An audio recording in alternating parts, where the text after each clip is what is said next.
Ce matin, petite Sorli a mis sur son dos un sac de toile brune.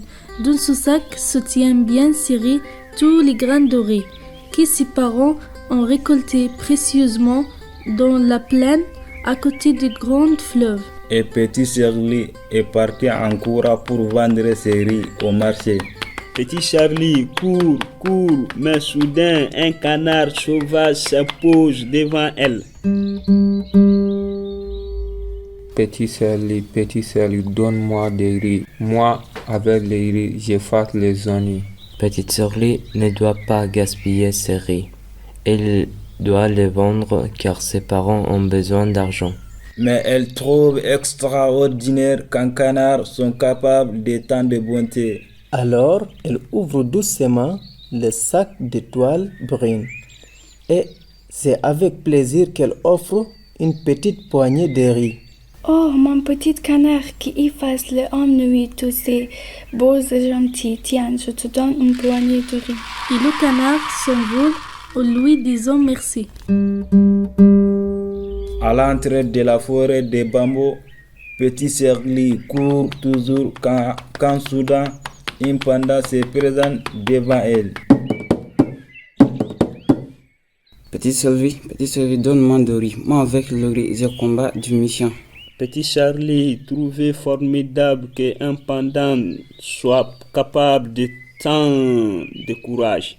Alors elle ouvre une nouvelle fois le sac de toile et c'est qu'avec joie qu'elle ouvre une petite poignée de riz à un pendant.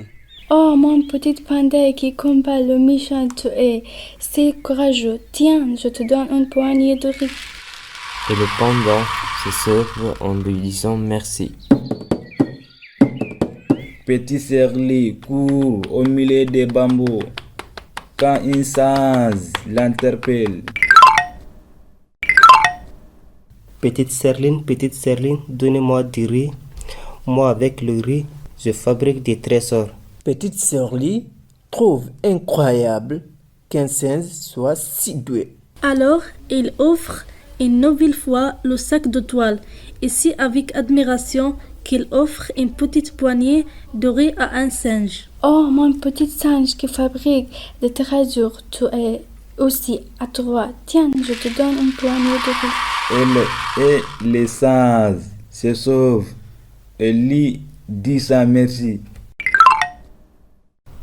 Mais quand petit Charlie traverse le pont, le dragon du fleuve bondit en rougissant.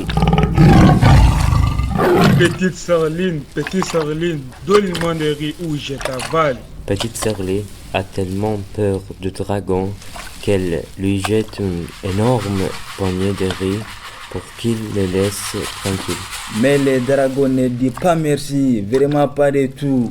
Au contraire, il s'efface des plus belles et il réside. Petite Charline, tu te moques de moi. Une poignée ne se fait pas. Je veux toutes des riz. Donne-les-moi. Ah non! Réponds, petit Sylvie. Tu exerces ce riz, je dois le vendre au marché. Et Petite Serline court de l'autre côté du pont. Le dragon est furieux, il se dresse pour cracher sa colère contre Petite Sorli. Il lance des serpents de flammes qui transforment les ciels en brasier. Elle avale l'eau du fleuve et la recrache pour noyer Petite Charlie. L'eau du fleuve monte au pied de Petite Charlie, à ses mollets, à sa taille. Petit Charlie est secoué par le courant. Il essaie de nager et lutte pour ne pas se noyer. Mais hélas, son sac s'est déchiré et les grains de riz sont emportés par l'eau en furie. Petite Sorli s'agrippe à une branche de bambou. Petite Sorli a froid. Petit Charlie a peur. Petit Charlie a tout perdu. Enfin, ça fait froid. Mais le canard sauvage passe au-dessous d'elle. Petit Serli, pour toi, j'ai gardé un grand riz. Et il crache dans l'eau en chantant. Petit grain de riz efface les ennuis de Petit Serli. Au contact de l'eau, le grain de riz grossit, il se transforme en un bateau de nacre. Vite, Petite Sorley monte dedans. Hélas, Petite Sorley ne sait pas naviguer. Elle va droit vers le dragon qui la regarde arriver, prête à la croquer. Petit Serli a froid. Petit Charlie a peur. Petite Sorley va mourir. Enfin, ça fait froid. Mais le panda surgit à travers les brasses de bambou. Petit Servi, pour toi, j'ai gardé un grand riz. Vite, il le lance dans la gueule du dragon en chantant.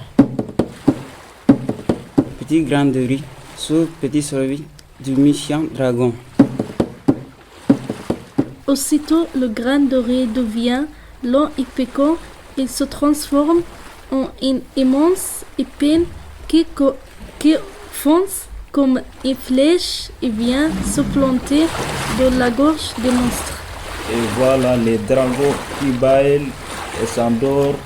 Ils se couchent au fond des fleuves et tous les lots le suivent rentrer dans son lit. Petit Charlie accrochait le bateau au ponton et elle court chez elle voir si ses parents ont pas été emportés par l'eau du fleuve. Quand elle les aperçoit, bien vivants sur le seuil de leur maison, le corps de Petite Sorley se lève de joie. Hélas, Petit Serli n'a ni riz ni argent. Elle a peur de se faire grandir car elle revenue les mains vides. Elle a tout perdu. Enfin, ça fait froid. Mais le singe saute autour d'elle. Petite Serline, moi aussi, pour toi, je garde un grain de riz. Et il le tend à Petit Serli en chantant.